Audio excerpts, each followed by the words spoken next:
รายการนี้เหมาะสำหรับผู้ชมที่มีอายุ 18 ปีขึ้นไปและต้องใช้วิจารณญาณในการรับชมส่วนเธอที่มีอายุน้อยกว่า 18 ปีควรได้รับคำแนะนำจากผู้ปกครองดูเรื่อง สวัสดีค่ะหนูว่าอยู่ในตำแหน่งของสายลุกที่หนูเป็นคนชอบลุกมากอะไรคือเพศสัมพันธ์มันติดมาตั้งแต่เด็กจนกระทั่งมาหาลัยที่มันแล้วคนเราชอบการหายใจหนูชอบการขี้รองจากหายใจขี้กับหายใจนี่คือยืนจับมือกันเลยของเราไม่จำกัดเพศหนูว่าถ้าเป็นหมวดของเก้งนะหนูชอบเก้งที่ออกสาวแบบเกือบต่อของกระปอมเลยอะในชีวิตจริงหนูถ้าไปเจอพี่แกก็แบบว่าไอ้เป็นไงไม่ต้องซ้อมโรงเรียนไปซ้อมหน้าโรงเรียนแล้วก็ซ้อมหน้าประตูโรงเรียนมันเป็นอย่างนี้เลยยินดีต้อนรับเข้าสู่รายการไม่ได้เหรอยินดีต้อนรับเข้าสู่ราย Hello welcome to Bed Bitch and Beyond ค่ะยินดีต้อนรับเข้าสู่รายการ Bed Bitch and Beyond นะคะวันนี้แขกของเรานะคะรอเราอยู่แล้วเรามาดูกันนะคะว่าเขาคือใครค่ะสวัสดีค่ะ สวัสดีค่ะ โอ้โหยังไม่ได้เจอ คุณแม่เล่นใหญ่มาก เข้ามาไม่ได้ แต่บอกนี้บอกซอฟๆไง ซอฟๆไงก็นี่ไงเนี่ยผู้ใหญ่บ้านมาเจอแบบแม่บ้านญี่ปุ่นสวย หนูว่าหนูเวอร์แล้วนะพี่ปานแอบตกใจอ่ะ รู้สึกเหมือนในเรื่อง Officially open the program of Bed Bitch and Beyond นะคะกับพี่เอแคลร์จะเพชรชื่อปากค่ะ สวัสดีค่ะ ตื่นเต้นมากเลยสวัสดีค่ะทีมงานเยอะมากๆเลยพี่ปาน สบายดีไหมคะ สบายดีค่ะ ขอบคุณที่มารายการ ยินดีมากๆเลยค่ะแม่ วันนี้ที่งานล่าสุดเนี่ยอยากรู้มีคำถามเป็นแทรนส์เหรอ แม่ อะไร หนูไม่ถึงทรานส์ เขาไม่ใช่ใช่ไหม ใช่แต่เขาจัดให้หนูไปอยู่ในแคตตาล็อของทรานส์ในวันนั้น เพราะ คิดว่าหนูแต่งหญิงแบบแล้วเป็นกระเทยไง ฉันก็เลยสับสนมากเพราะตอนแรกก็นึกว่าเธอไม่ ใช่ ใช่ จริงๆถ้าเป็นชีวิตจริงอยู่บ้านหนูจะบอยมาก กี่เปอร์เซ็นต์ของชีวิตใช้เป็นผู้หญิง น้อยมาก 3-5 เอง จริงเหรอ ใช่ ไม่น้อยมากเลยนะ เรียกว่าเอาแค่ถ่ายคลิปนี้เลยอ่ะ เออ เดินหนูจะแบบทำแค่4-5 คลิป เพื่อทำงานปะ ใช่ เวลาไปเที่ยวกับเพื่อนอะไรอย่างงี้แต่งปะ น้อยมาก จริงปะ หนูจะแทบไม่ได้แต่งหน้าเลยด้วยซ้ หรอ ใช่ สเปคเราเป็นยังไง ำสเปคหรอหนูว่าอยู่ในตำแหน่งของสายลุกที่หนูเป็นคนชอบลุกมาก ตัวหนึ่งลุกคืออะไรคะ ลุกก็คือเราเป็นฝ่ายฝ่ายแทนฝ่ายทาเจลหนูเป็นฝ่ายเย่แลนด์แม่ ตั้งแต่อายุแบบเท่าไหร่แล้วที่เป็นลุกมันเนี่ย ไม่ถึง เล่าเลยปะ เล่าอีกก่อนคือชีวิตจริงอ่ะหนูเป็นเด็กที่เด็กเรียนซึ่งหนูเป็นเด็กเรียบร้อยมาก แล้วก็เป็นคนที่รู้สึกว่าอุ๊ยอะไรคือเพศสัมพันธ์มันติดมาตั้งแต่เด็กจนกระทั่งมาหาลัยที่เป็นเรื่องจริงหนูเพิ่งมารู้จักคำว่าเซ็กส์อะไรเงี้ยตอนช่วงปี 4 เองก็คือหลักปีที่แล้ว เฮ้ยคือแบบมันช้ามาก ใช่หนูว่าคือหนูได้ร้อนหนูรู้สึกว่าหนูเขินหนูอายหนูไม่กล้าจีบใครไม่กล้ามีแฟนไม่กล้าอะไรอย่างเงี้ยใช่ นี่ตอนนี้มีคำถามที่หัวเยอะมากเลยเอาจริง เอา อันห ดี นึ่งเอาดีๆก็อันนี้ที่ถามสเปกอะตอนแรกฉันไม่ได้ถามว่าแบบเป็นลุกหรืออะไรคือถามว่าผู้ชายชอบแบบไหน ๆไม่คือหนูว่าเอาจริงนะเพราะหนูรู้สึกว่าอันนี้ความจริงนะความเราไม่ต้องการเพศหนูว่าถ้าเป็นหมวดของเก้งนะหนูชอบเก้งที่ออกสาวแบบเกือบต่อของกระปอมเลยอะ จริงเหรอ จริงหนูชอบมากคือแบบถ้าเก้งแบบเก้งซอยอะเก้งซอย2ซอย4ที่แบบบอยๆหน่อยว่าสวัสดีครับเฮ้ยสวัสดีครับพี่สวัสดีครับอะไรอย่างเงี้ยแล้วหนูมันจะไม่ชอบ แล้วเธอก็ชอบเกงเฟกขับปะ คือที่แบบออกสาว ไป แบบ นิดนึง และ1 2อะไรอย่างเงี้ยเหรอปะชอบ แล้วเนี่ยอุทัย ไอ้หัวโป่งมันน่ารัก อ๋อเหรอ หัวโป่ง เป็นสเปคอย่างนี้ ใช่หนูชอบอันนี้ชอบจริงๆเลยคนชอบหนูไปคิดว่าหนู acting แต่หนูชอบจริง ถ้าใครดูอยู่คงทราบนะคะ มา เข้ามาได้โอ้ my god และคุยส่วนมากก็เป็นลุกเหมือนกันนะครับ จริงพี่มันเหรอเมา คือเพิ่งจะมาเป็นรับเพิ่งแบบปีที่แล้วเองเพราะรู้สึกว่าแบบปี 2019ฉันก็อยากจะลองอะไรใหม่ๆแล้วก็แบบก็ได้เหมือนกันแต่เขาคนนี้ลุกมาตลอด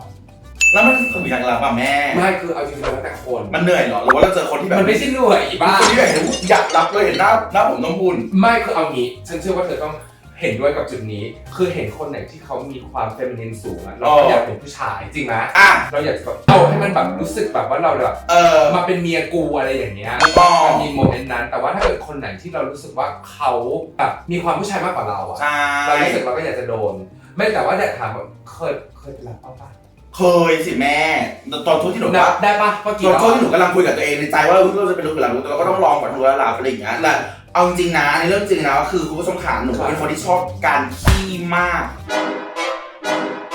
ที่สุดในชีวิต ชอบมากคือถ้าคนเราชอบการหายใจหนูชอบการขี้รองจากหายใจขี้กับหายใจนี่คือยืนจับมือกันเลย ขี้ไปหายใจไป จริง แล้ว คือหนู ที่สามารถแบบไม่มีอะไรทำหนูสามารถเดินเข้าห้องน้ำแล้วขี้ได้เลย เป็นบ้าหรอ หรือว่าเป็นเพราะหนูทานเยอะหรือเปล่าอันนี่ไม่แน่ใจ เกี่ยวหรอมันไปห้างเพื่อนก็ต้องรอหนูแล้วหนูไม่ใช่คนแบบขี้แบบเดียวนะแม่ขี้เป็นชั่วโมงถามเพื่อนหนูได้เลย ทำอะไรอยู่ในห้องน้ำ ทุกห้างหนูต้องไปนั่งขี้แบบเป็นชั่วโมงแล้วเพื่อนก็ต้องรอจนชินอ่ะ ห้างไหนขี้ดีที่สุดมาสุด เกตเวย์กับไมค์เพราะห้างมันเหงาเงียบมาก แป๊บนึงฉันนึกว่าเธอจะบอกว่าเอ็มคอร์เทียอะไรอย่างเงี้ยที่แบบ แม่คือห้องน้ำถ้ามันดีมากๆจริงอ่ะ1แอร์เย็น2มันจะเป็นลายหินอ่อนเราไม่กล้าทำ1ทำขี้ฟงแล้วก็ไม่กล้ากดเลยเพราะว่าห้องน้ำที่มันเป็นแอร์กลิ่นมันจะฟุ้ง จริงเหรอ หนูชอบห้องน้ำที่ถึงแอร์พังแอร์เสียอะไรอย่างเงี้ย ไม่เอาจริงเหรอ จริง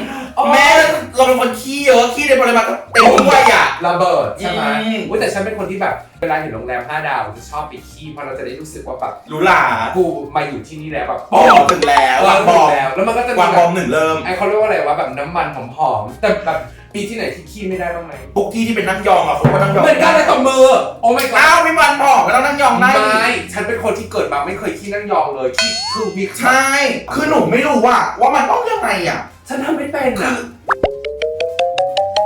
ป้านะจะขี้ออกนึกออกปะหนูไม่รู้ว่าต้องทำยังไงอ่ะ เฮ้ยมันดูลำบากมาก ใช่แล้วมันเสียอารมณ์ในการขี้ไป มันรู้สึกว่ามันเมื่อยแล้วเราพอมันเมื่อยเสร็จปุ๊บเนี่ยเรารู้สึกเราจะเป็นตะคริวแทนที่จะต้อง อ้าวคนหอมก็เมื่อยเหรอ เมื่อยมันก็แบบเก่งไปอีกอ่ะ แล้วหนูเป็นอย่างที่บอกว่าหนูเป็นคนขี้เป็นชั่วโมงให้หนูไปนั่งยองหนูนั่งไม่ได้ไม่ครั้งนี้เราจะคุยรายการเรื่องขี้ถูกไหมไม่ได้เรื่องขี้เพราะว่าหนูรักการขี้มากและหนูจำความรู้สึกทุกครั้งที่หนูขี้ได้หนูรักมันแล้วความรู้สึกนั้น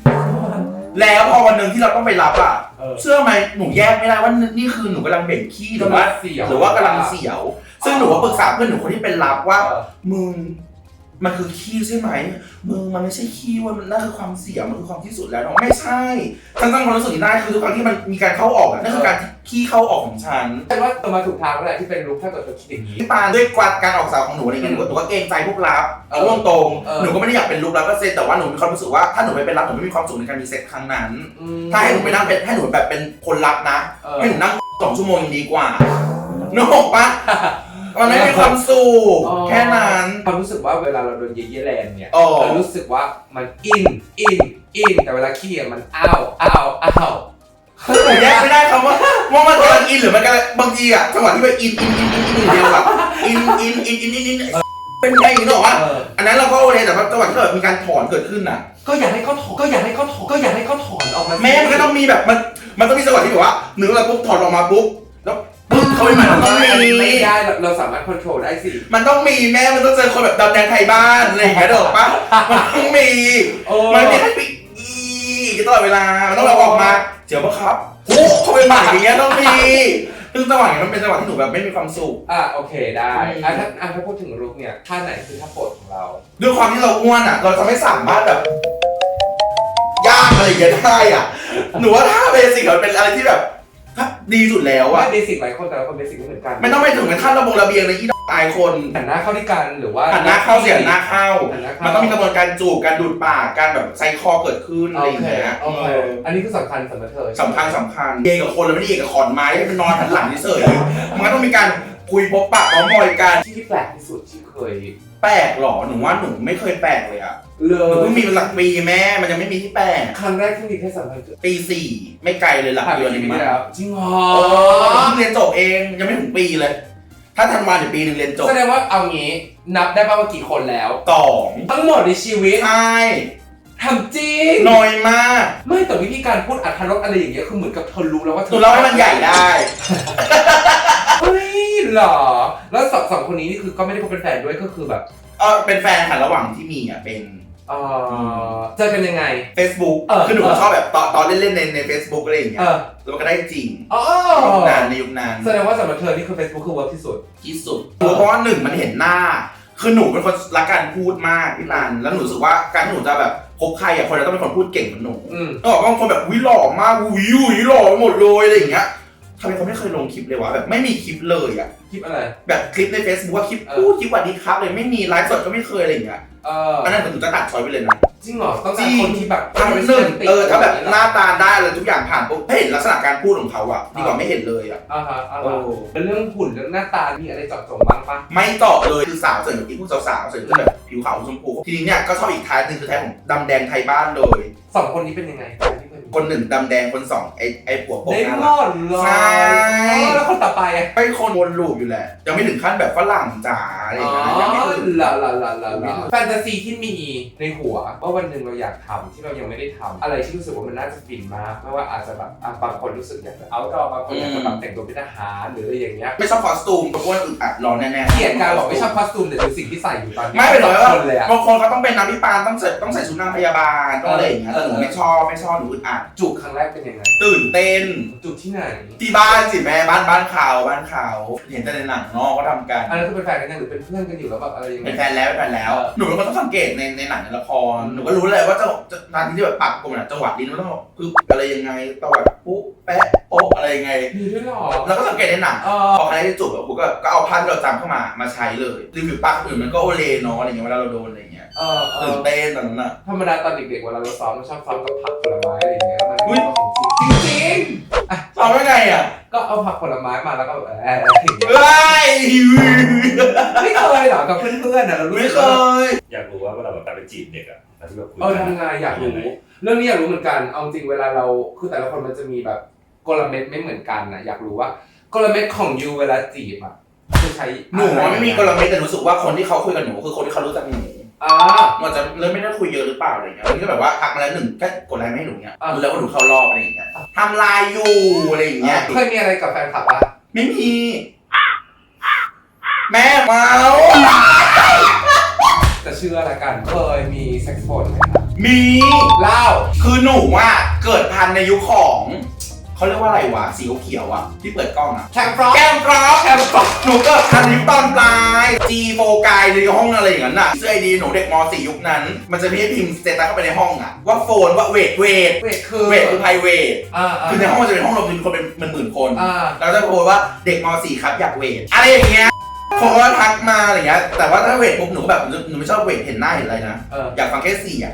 ก็เวทเลยก็แบบว่าน้องครับน้องใส่ถุงเท้าอยู่หรือเปล่าแล้วหนูไม่ได้ใส่แล้วหนูเป็นคนขี้ขำอยู่แล้วอะแล้วก็ใส่ครับหรือว่าเด็กเลย มันโนไปเอง ใส่ครับเสียวน้องเปลี่ยนถุงเท้าเป็นถุงเท้าบอลสีส้มได้ไหมคะ อะไร อย่างเงี้ย จริง นอนหรือว่าสำหรับผมมันเป็นการศึกษาคนด้วยนะเอามาทำคาแรคเตอร์ในการทำคลิปต่างๆอย่างเงี้ยคนเรามันแปลกเยอะมากนะการที่จะแค่รักซุปเหล้าอ่ะต้องใส่ถุงเท้าสีส้มอ่ะอะไรอย่างเงี้ย เขาชอบแบบนั้นเลยแต่ว่าเคยเจอนะคนที่แบบชอบเท้าอ่ะ เลีย ทุกอย่างแล้วตกใจมากเคยโดนปะ ไม่เคยแม่ วันหนึ่งมันต้องมา หรอ วันหนึ่งมันต้องมา แต่มีแต่คนพูดนะว่าเท้าคือเลิศสุด มันจะรู้สึกตกใจเพราะมันรู้สึกมันผิดมันรู้สึกมันตื่นเต้นเพราะมันผิดแล้วมันไม่ควรแล้วมันก็ทำอย่างนั้น โอ้ย จริง กูอยากลองอ่ะที่ไหนดีบ้างหวังอย่างนี้เลยเริ่มเลยหนึ่ง แรงมากไปวนใช่ไหม เขาเป็นเวลาแล้วเขาไม่ได้วนดึกแล้วนะเดี๋ยวนี้ อะไร3 ทุ่มเหรอ สองเลยเดี๋ยวนี้ จริงเหรอ ใช่มีรีวิวเกิดขึ้นแล้ว สอง 2 แต่งนี้ไปดู แต่เคยวนกับเพื่อนแบบเล่นๆตอนแบบตี 1อะไรอย่างเงี้ยอุ้ยน่ารักมากเลยอ่ะ หน้าตาดีอยู่ ดีแบบดีมาก ดีอยู่ แต่มันน้อยแล้วเดี๋ยวนี้มีแค่แบบ1 คนอะไรอย่างเงี้ย หรอไม่แล้วแบบมันถ้าเกิดแบบวนบ่อยจะรู้เลยว่าจุดไหนคนไหนยืนตรงไหนด้วยนะ ใช่สะพาน รู้จักไอ้นี่เปล่าแม่ค้าส้มตำที่ ดูงานห้า อ๋อเก๋มากแล้วแบบ สิ่งที่เราเคยคุยกันในทีมที่วิวของหนูนะแม่ค้าคือเลิศสุดกุ๋ยธรรมดาไม่ต้องมีพร็อพซึ่งพร็อพมันใหญ่มากทุกคนคือต้องมีไม้คานตะกร้าใส่ของอ่ะที่หาบอ่ะแล้วในหาบก็ต้องมีมะละกอมีปลาร้ามีมันาวทุกอย่างพร็อพมีครบกากหมูอะไรแล้วเห็นท่านั่งแต่ละนางไง ใช่ โอ้โหโพสแบบแมกกาซีนมากอ่ะท่า ตลอดเวลา โอเค ตลับแป้ง1 อันผมได้ดี เก๋ๆมากๆคือรู้สึกว่าแบบเขาครีเอทีฟมาก มันเท่มากการทำงานที่มันต้องมีพร็อพใหญ่ขนาดนี้อ่ะ จริง1-10อ่ะ ค่ะ คิดว่าตัวเองเป็นคนแรงเบอร์ไหนคนบิชขนาดไหน หนูบิชน้อยมากความบิชของหนูคือน้อยมากเลยนะอย่างที่บอกว่าหนูเป็นเด็กเรียบร้อยมากแล้วคือต้องบอกแบบนี้ว่าตอนที่หนูดังมาในนามเพจจื้อปากอะคาแรคเตอร์มันแรงมากพี่ปาก ในเมื่อเพจจื้อปากนะครับเป็นเพจเข้างานอันดับ 1ของอินสโตรสิกใต้งานสำหรับคนที่ไม่มีผัวต้องแต่งได้ยังไงก็แต่งหน้ากัน แต่วันนี้ไม่มีผัวอย่าลืมดูแลตัวเองด้วยการลงพื้นก่อนออกจากบ้านนะฮะนายเมื่อไหร่หาผัวยากเมื่อนั้นนะฮะสาวๆคนไหนอยากโดนใครอย่าลืมคัดเบ้าด้วยสีชมพูนะฮะ ส่วนนี้ทาลิปสีแดงเหมือนสีเลยนะฮะ ใช่ ภาพอะไรอย่างเงี้ยซึ่งเป็นคำหยาบแล้วมันดูแรงดูโตมากซึ่งในความเป็นจริงอะในชีวิตจริงหนูแบบกลับกันเลยอะ ใช่เพราะว่าเจอเธอจะก็รู้สึกว่าสุภาพ ครั้งเราสัมภาษณ์นักขนาดนี้แบบจัดจ้างพูดจาอะไรอย่างเงี้ยเนอะว่าแต่ชีวิตจริงหนูก็ไม่ได้อย่างนี้เลยคือมันกลับกันเลยอะ รู้สึกว่าเป็นคาแรคเตอร์ คน รู้สึกเป็นอีกส่วนหนึ่ง มันใช่ในงานมันเป็นแค่คาแรคเตอร์ค่ะ แล้วคนรู้สึกว่าในชีวิตจริงหูถ้าไปเจอพี่แกก็แบบว่าไอ้เป็นไงควายอย่างเงี้ยซึ่งจริงๆเราก็ไม่ได้ขนาดนั้นน่ะเจอไปขนาดนั้นหรอสวัสดีค่ะ ก็ตกใจ เป็นด้วยซ้ำดูแรกๆนะแรกเลยที่หนูออกงานจะมีคนว่าพี่ด่าหนูหน่อย นี่ได้หรอ อย่างนี้เลยเอาโทรศัพท์มาพี่วันเกิดเพื่อนชื่อพลอยค่ะด่ามันหน่อยพลอยอะไรก็ได้อะไรอย่าง แล้ว เงี้ย เธอด่ามาไหม ว่ามาเลยครับ น่ารัก สคริปต์หนูจะซ้ำกันถ้าใครมาขอแฮปปี้เบิร์ดเดย์แฮปปี้เบิร์ดเดย์นะคะพลอยเลิกตลอดแล้วนะคะแค่นี้ เบาๆซอฟๆไปคนก็แปลก คนจะคิดว่าหนูเฟียสดูแบบหนูกล้าอะไรอย่างเงี้ยชีวิตจริงหนูก็ไม่ได้อย่างนั้น ตกลงให้คะแนนเท่าไหร่ ให้แค่ โอเค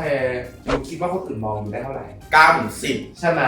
เพราะว่าแบบอิมเมจ การที่พูดดอกใส่กล้องที่มัน Full HD หรือกล้อง 4K ขนาดเนี้ยมันก็ต้องแบบให้10หนูแล้วอะว่าเรื่องบิด ครั้งสุดท้ายที่เราวีดแตกเรากลายเป็นเอยมังกรเนี่ยเมื่อไหร่ ไม่มีเลยมีแค่แบบว่าหนูเป็นคนชอบทำกิจกรรมที่โรงเรียนมันจะมีกิจกรรมที่แบบไม่ได้ยอมไม่ได้คือการทำบอร์ด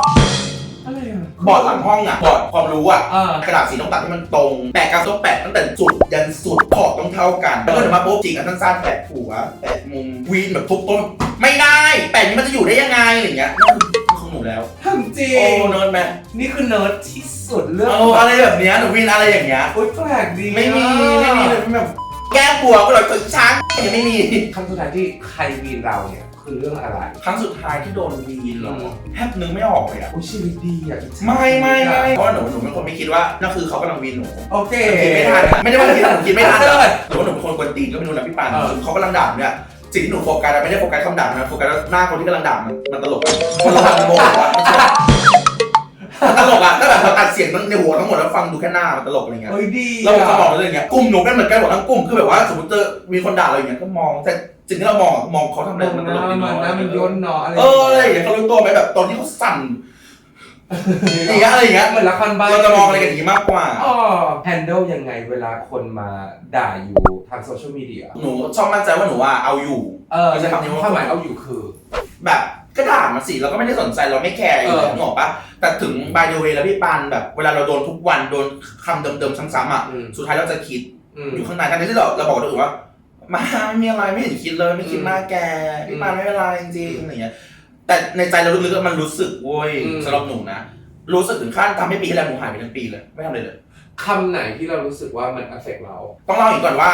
กรรมพันธุ์ของคนที่บ้านหนูเป็นเรื่องของการเป็นรอยดำรอยแดงง่าย